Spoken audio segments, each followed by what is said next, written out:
works awesome. It is pretty scary, but yeah.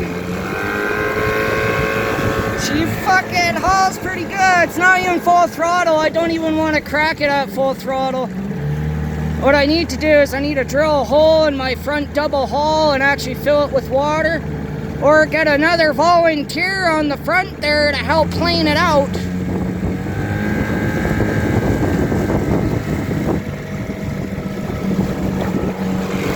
Yeah, it works fucking awesome.